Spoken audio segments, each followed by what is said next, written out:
안녕하십니까, 희경 선생님입니다. 자, 수능이 어느덧 50여일 앞으로 다가왔습니다. 요즘 많은 학생들이 멘붕에 빠져 있어요. 코로나 때문에 이제 재수생이나 반수생들은 학원도 제대로 못 가는 친구들 굉장히 많고, 아직 2단계가 풀리지 않아가지고 대형 학원들은 지금 자습실이나 뭐 수업이나 이런 것들을 많이 닫은 상태고, 재학생들은 학교를 가고 있기는 한데 뭔가 내가 제대로 수험 생활을 하는 느낌 없이 그냥 시간이 흘러가는 느낌? 그래서 애들이 할 건 제대로 못하면서 지금 마음은 불안해지는, 시간은 다가오니까 점점 초조해지고 이런 상태인 것 같아. 선생님한테 제일 많이 물어보는 게 지금 도대체 뭐 해야 됩니까? 이거 많이 물어봅니다. 그래서 여러분들 남은 기간 동안에 어차피 많은 걸 할 수는 없습니다. 근데 최소한 요거는 하고 시험장에 가야 된다. 이걸 선생님이 좀 정리를 해줄게요. 자, 일단 영역별로 좀 살펴봅시다. 우리가 영역별로 일단 화법부터. 화법 장문 중에서 화법은 남은 기간 동안 안 해? 할 거야? 뭐 할 거야? 신영균의 타임어택은 종합 강의인데 그건 화법 강의가 아니잖아. 거기서 좀 화법 부분을 다시 볼 거야? 뭔가 계획이 있어야 됩니다. 너 화법 뭐 할 거야? 기출할 거야? 기출 문제 여러 번 반복해서 풀어볼 거야? 그렇죠. 자, 일단 화법 같은 경우에는 뭘 생각해야 되냐면은 요걸 생각해야 돼. 요거는 지문에 대한 익숙함, 지문 유형에 대한 익숙함. 남은 기간 동안에 요게 돼야 되는 거예요. 화법은 문제가 그렇게 고난도로 출제되지는 않기 때문에 시험장에서 당황하지 않으면 되는 거거든. 근데 어떤 경우에 당황이 되는 거냐면은 시험장에서 시험 시작하면 이제 처음에 딱 맞닥뜨리는 문제가 화법 아니야. 그런데 평소에 나는 당연히 발표 지문이 나올 거라고 생각을 해왔는데 협상 지문이 나와버린 거야. 협상 지문이 나는 어떤 방식으로 진행되는지 잘 몰라.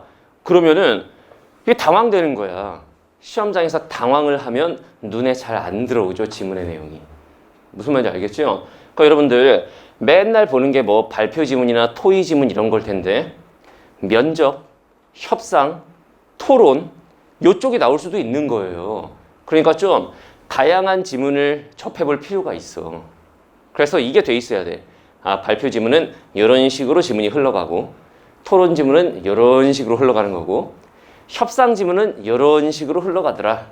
예를 들면 협상 지문은 어떻게 흘러가? 이게 머리에 안 잡혀 있지? 세부적인 내용이 뭐가 나올지는 모르지만 전체적인 흐름은 항상 똑같단 말이야. 예를 들면 협상 지문이면은 처음에는 뭐에 대해서 협상을 하겠다. 서로 자신이 원하는 바가 충돌나는 두 주체가 나오겠지. 그다음 뭐에 대해서 협상을 하는지를 잘 보고 그 다음에 뭐가 나오게 되냐면 각각의 기본 입장이 나오게 돼 있어. 우리는 이런 입장을 갖고 있다.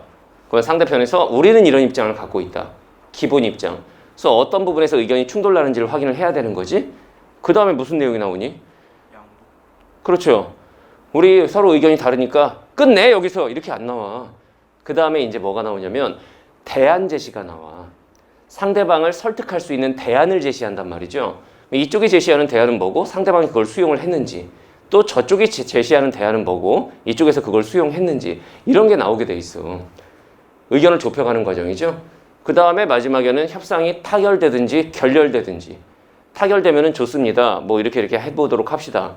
결렬되면은 이 부분에 대해서는 다음에 얘기합시다. 뭐 이런 거. 무슨 말인지 알겠죠? 지문의 흐름, 그 틀 자체는 변화가 없어요.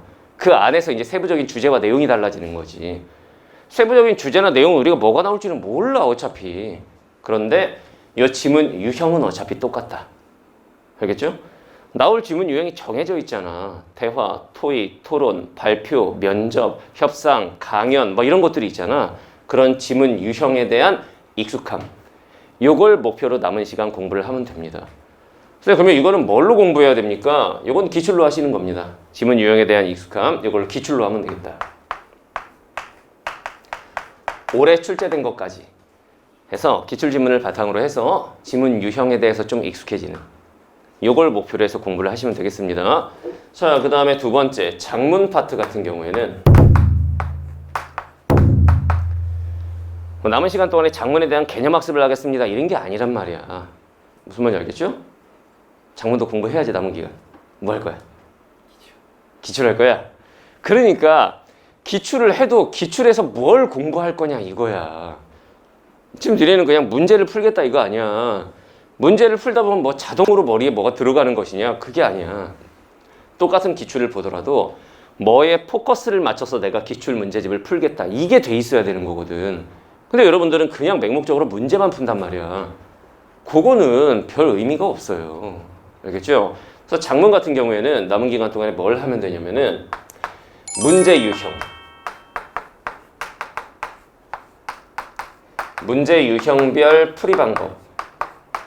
문제 유형별 풀이 전략에 대한 학습을 좀 하도록 하세요. 문제 유형별로 풀이 전략 연습을 해야 되는 이유는 작문 파트는 문제 유형이 어느 정도 정해져 있는 거지. 왜냐면 작문에 5단계라는 게 있잖아.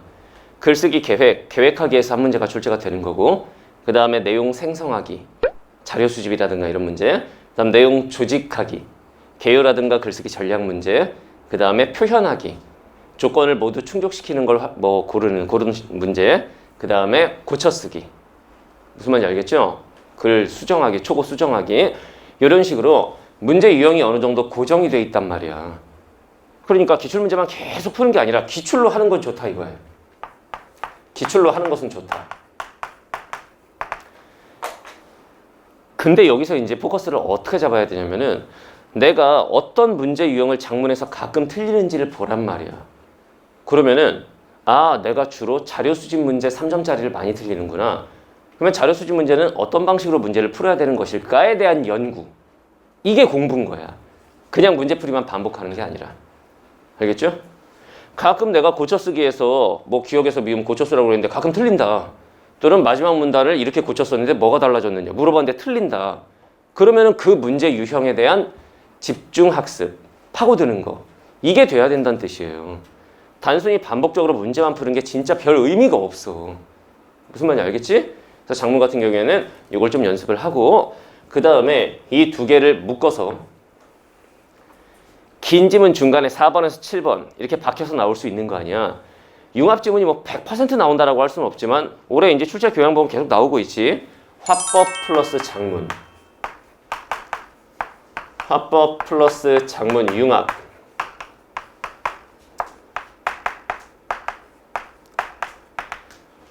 이 지문을 어떻게 풀 것인지에 대한 연습. 이런 걸 또 해야 돼요. 알겠죠? 그 다음에 시간 단축. 어떻게 하면 화법 작문을 12분 정도 안에 문제를 풀어낼 수 있을지. 시간 단축 연습. 보통 많은 친구들이 1교시에 실패하는 이유가 너무 긴장을 하다 보니까 화법 작문에서 시간을 너무 많이 써버리는 거야. 작년 수능을 잘 생각해봐. 화작에서 시간 많이 썼지? 뒤로 갈수록 계속 촉박해지고 쫓긴단 말이야. 그러면 뒷부분 이제 비문학이나 이런 부분 독서 영역 제대로 보지도 못하고 찍는 경우도 생기고 그런 거에 대한 대비를 미리미리 다 해야 된다는 뜻이에요. 무슨 말인지 알겠죠? 그래서 이 방향으로 이제 연습을 하면 되겠고 자, 그 다음에 세 번째 문법. 문법은 뭐 지금도 계속 꾸준히 공부하고 있을 텐데 남은 기간 동안의 문법은 뭘 공부할 것이냐 이걸 좀 생각을 해봐야 되겠죠? 문법은 뭐 할 거야? 개념 다시 반복할 거야? 개념만 반복할 거야? 자, 문법은 뭐 할 거냐? 일단 첫 번째는 개념 반복해야 됩니다. 개념 다시. 네, 여기서 중요한 건 뭐냐면은 처음부터 모든 개념을 다시 공부하라는 건 아니죠. 본인이 약한 영역이 있을 거 아니야. 문법 안에서도 난 이 단원이 좀 약해. 머리로 한번 떠올려봐. 나는 어떤 단원이 약한지. 나는 무슨 절에서 무슨 절이 목적어로 쓰였느냐 또는 무슨 절에서 뭐 생략 성분이 있느냐 없느냐 이런 거 따지는 게 약하다. 그럼 그 부분을 집중 학습하시는 거예요. 다시 말하면 여러분들이 잘못 알고 있는 게 뭐가 있냐면 명사절, 나 명사절 뭔지 알아. 막 기 막 이런 거 붙어가지고 얘가 이제 명사 역할을 하는 거 아니야. 이게 아니라 구체적인 예문이 주어져 있을 때 어디부터 어디까지가 안긴 문장인지 그게 왜 명사절인지 이 명사절이 지금 주어 역할을 하는지 목적어 역할을 하는지 부사어 역할을 하는지 이렇게 세부적으로 이 명사절 안에 생략된 문장 성분이 있는지 없는지 이렇게까지 공부가 돼 있어야 그게 문법 공부가 돼 있는 거예요. 무슨 말인지 알겠지? 이런 걸 잘 생각하면서 개념 한번 다시 한번 개념을 다시 한번 하는 거예요. 알겠죠? 그 다음 두 번째, 문법은 적용 능력이 중요하다고 그랬지. 그래서 문제 많이 푸셔야 돼요. 문제 많이 풀기. 선생님이 화법이나 작문은 문제 많이 푸세요 이런 말 안 했잖아 지금. 근데 문법은 다양한 문제를 많이 접해볼 필요가 있어. 알겠죠? 그럼 문법 같은 경우에 어떤 책으로 공부를 해야 되느냐? 여러분들 개념서가 있을 거 아니야. 문법 개념서.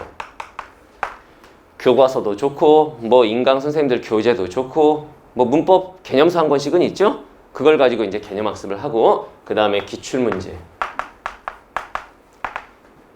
기출문제를 가지고 또 이제 문법 다양한 문제들을 접해보고.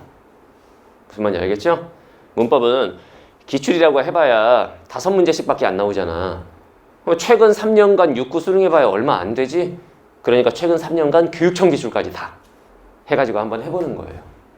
무슨 말인지 알겠지? 문법은 이런 방향으로 마무리하도록 하세요. 자, 그 다음 네 번째, 문학 같은 경우. 문학은 남은 기간 동안 뭘 공부할 것이냐? 문학은 남은 시간 동안 뭐 할 거야? EBS만 주구장창 팔 거야? 기출이랑 병행해서 할 거야? 아, 이건 1년 내내 하는 말 아니냐?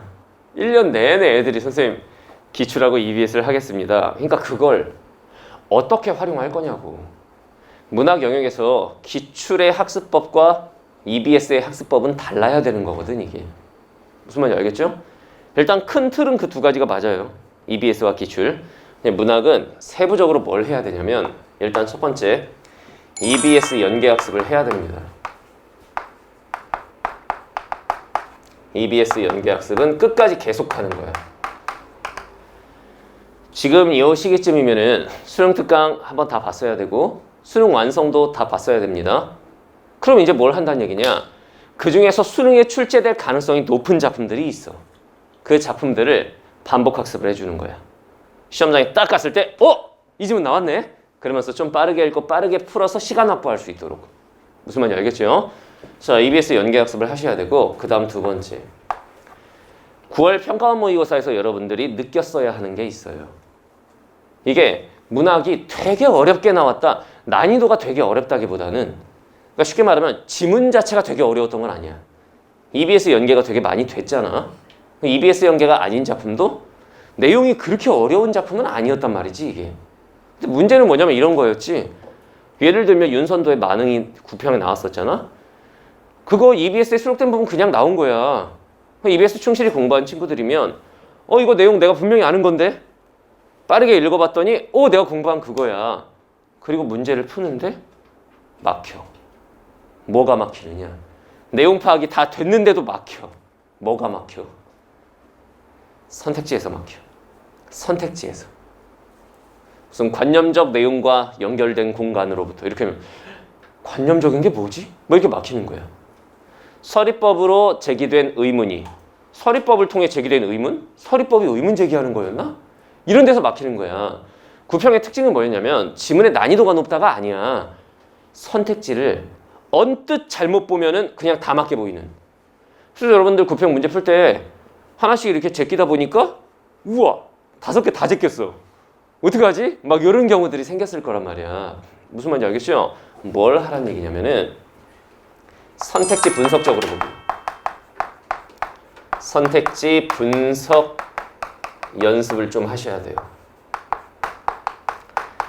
선택지가 어떤 식으로 나오면 좀 까다로운 거냐면은 꾸며주는 형식으로 선택지를 내는 경우. 서리법을 통해 제기된 의문이 여러분들 눈에는 뭐만 보이냐면 서리법 있어, 여기 서리법 있어, 이것만 보이는데 서리법은 거기서 의문을 제기하려고 쓴 게 아니거든. 자신의 의도를 강조하려고 쓴 거지. 무슨 말인지 알겠죠? 이런 식으로 꾸며주는 형태의 선택지들이 많이 나와요 요즘에. 그런 선택지들의 특징이 바로 여러분들이 눈으로 쓱 봤을 땐 그럼 맞지 이렇게 된다는 얘기예요. 이해되죠? 무슨 말인지. 그래서 선택지를 꼼꼼하게 분석하는 연습, 요걸 좀 하셔야 돼요. 남은 기간 동안에 요걸 하셔야 되는 거예요. 그러면 EBS 연계학습을 기출로 하면 또라이겠죠? 이건 EBS로 하는 겁니다. 기존에 공부했던 수능 특강이나 수능 완성, 또는 뭐 EBS 그 총정리 수업들 이런 걸 통해서 이제 하시는 거예요. 그 다음 선택지 분석 연습. 요건 EBS보다는 기출로 하시는 게 좋은 거죠. 기출이 선택지를 참 잘 만들어내니까. EBS하고 그 기출을 비교해 보면은 선택지의 어떤 퀄리티에서 좀 차이가 납니다. 무슨 말인지 알겠지? 요거 공부를 좀 하셔야 되는 거라고. 오케이? 자, 이거 말고도 사실 할 얘기가 많은데 시간이 많지 않기 때문에 반드시 해야 될 일들, 가장 중요한 일들을 얘기하는 거예요. 알겠지? 자, 그 다음 마지막 5번째, 독서 영역. 비문학 파트. 독서 영역은 남은 기간 동안에 뭘 할 것이냐? 뭘 할 것이냐? 고난도 지문 연습할 거예요? 그렇지. 일단 이게 중요하죠. 이 독서 같은 경우에는 일단 첫 번째 큰 틀에서 봤을 때는 많은 문제를 푸는 게 중요하지 않습니다. 난 문제 막 하루에 과학 지문 10개씩 풀 거야. 이게 중요한 게 아니고 한 지문이라도 좋으니까 그걸 분석적으로 읽는 연습. 무슨 말인지 알겠죠? 정확한 독해 연습. 아주 정밀한 독해 연습을 끝까지 할 필요가 있어요. 여기서 독해라고 하는 게 여러분들 이거잖아. 독, 읽고, 해. 해석이 아니야. 비문학 지문을 뭘 해석을 해. 해는 이해야, 이해. 그러니까 비문학에서 이제 여러분들한테 측정하고자 하는 게 독해력. 읽고 이해하는 능력을 물어보거든. 근데 여러분들의 문제가 뭐냐면 이해할 생각을 별로 안 해. 그러니까 이해할 생각은 없어. 그냥 어떻게 하면 시간 안에 이거 다 읽고 나서 답을 다 적어냈느냐. 이거에만 혈안이 돼 있다고 여러분들이. 근데 궁극적으로 비문학을 잘하려면은 결국 결론은 하나야. 독해력 높이는 거. 물론 독해력을 높이려면 어휘력도 받쳐줘야 되는 거고 문장 읽기 연습이나 문단의 흐름 연습, 글쓴이가 결국 말하고자 하는 게 무엇인지 이런 거에 대한 생각도 하면서 공부를 해야 되는 거지만 크게 퉁쳐서 얘기할게요. 정밀한 독해 연습. 무슨 말인지 알겠지? 한 지문이라도 좋으니까 제대로 된 퀄리티 높은 그런 지문을 가지고 어떤 문장의 짜임새라든가 어떤 중심 화제를 바탕으로 해가지고 정보를 재조직하는 연습이라든가. 이 말이 어렵죠? 쉽게 말할게. 읽고 이해하는 연습. 그냥 읽는 연습 말고 읽으면서 아, 지문의 내용을 내가 좀 이해하고 있구나 이런 느낌이 들면서 읽는 연습. 무슨 말인지 알겠지? 제대로 읽고 이해하는 연습을 좀 하세요. 하루에 한 지문이라도 좋다 이거야. 알겠지? 그 다음 두 번째. 이 정밀한 독해 연습을 너무 쉬운 지문으로 하면 안 되겠지? 쉬운 지문은 그냥 읽으면 이해가 되는 걸 뭐.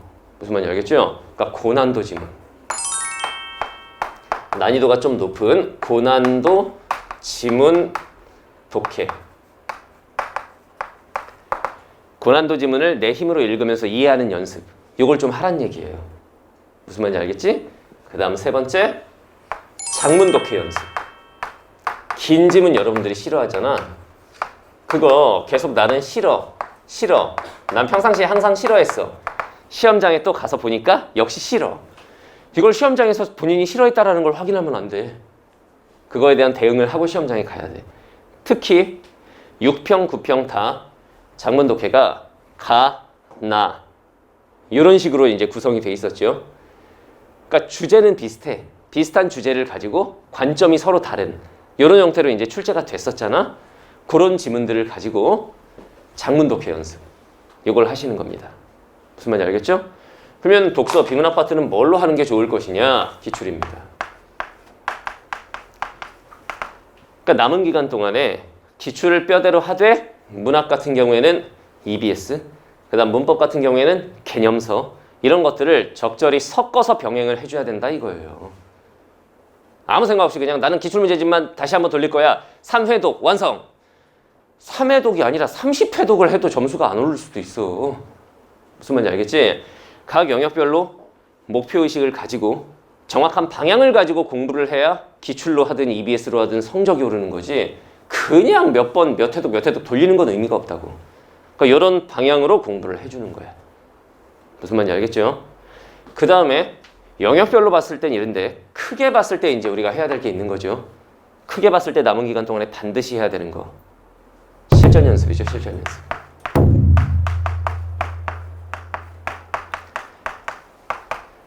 선생님 실전 연습은 많이 할수록 좋은 건가요? 꼭 그렇지는 않습니다. 이제 N수생들 기준으로 했을 때 어떤 친구들은 저는 남은 기간 동안에 모의고사 하루에 한 개씩 풀 거예요. 막 이런 애들이 있습니다. 돌았습니다. 하루에 한 개씩 그걸 어떻게 풀어? 그럼 뭐 분석을 안 한다는 얘기인가? 분석하고 뭐 하고 하면은 하루에 한 개씩 푸는 건 무리입니다. 어느 정도가 좋은 거냐면은 이 실전 연습은 주 2회가 좋아요. 주 2회. 무슨 말인지 알겠죠? 예를 들면은 평일 중에 한 번. 예를 들면 월요일 날 문제를 풀었어. 그러면 채점만 해놔. 왜냐면은 바로 분석하면은 답이 이게 아니라 이거였지. 이게 다 기억나잖아. 채점만 해놓고 그 다음에 자기 반성만 좀 해놓고 어느 영역에서 얼마나 틀렸고 어느 영역에 얼마나 이런 거 약점 파악하고 그 다음 날 정도에 이제 그거에 대해서 분석을 해보는 거야. 무슨 말인지 알겠지? 평일에 한 번, 그 다음 주말에는 아침 시간에 할 수 있다라는 장점이 있잖아. 수능을 보는 바로 그 시간. 8시 40분부터 10시까지 시간 딱 맞춰놓고 모의고사 안에 풀어보고 그 다음에 토요일날 그걸 한 다음에 일요일날 그거에 대해서 한번 분석해보고 무슨 말인지 알겠죠? 이런 방식으로 해서 남은 50일 시간 동안에 남은 50일 동안에 여러분들이 진짜로 이 방향을 제대로 잡고 공부한 친구들과 그냥 문제집만 막 드립다 풀고 또는 강의만 그냥 와다다닥 듣고 시험장에 가는 애들은 천지 차이가 날 거예요. 무슨 말인지 알겠지? 이런 방법들을 얘기해 주면은 들을 때는 여러분들이 아 맞아 그렇지 화법은 그런 지문 유형 학습을 해야 되는데 내가 생각을 못했네. 아 맞아 작문은 문제 유형 중에 내가 맨날 자료 문제 틀리지 그거 공부해야 되는데 생각을 못했네. 그러니까 내가 말을 해줄 때는 맞아 저거야 이러다가 요 TCC를 딱 끄고 나면 언제 내가 그 영상을 봤냐는 듯 다 까먹어 버려요. 그러면 안 돼. 여러분들의 문제는 실천력에 있는 거야. 알겠지? 그러니까 어떻게 해야 되는지 방향을 들었으니까 그러면 이 방향대로 남은 시간 마무리 잘 하고 그리고 시험장에 가시면 되는 거예요. 할 수 있겠나요? 할 수 있겠어? 이렇게 마무리 잘 하고 여러분들 이 코로나 와중에도 정말 힘들게 공부했잖아. 힘들게 공부한 만큼 시험장에서는 본인이 갖고 있는 역량을 다 발휘해서 좋은 결과를 얻도록 하길 바라요. 알겠죠? 선생님이 이제 수능이 다가오면서 또 이제 해줄 얘기들이 있으면은 그때마다 영상을 통해 가지고 여러분들 방향 잘 잡아줄 테니까 여러분들은 실천만 하시면 된다. 오케이? 자, 다음에 봅시다.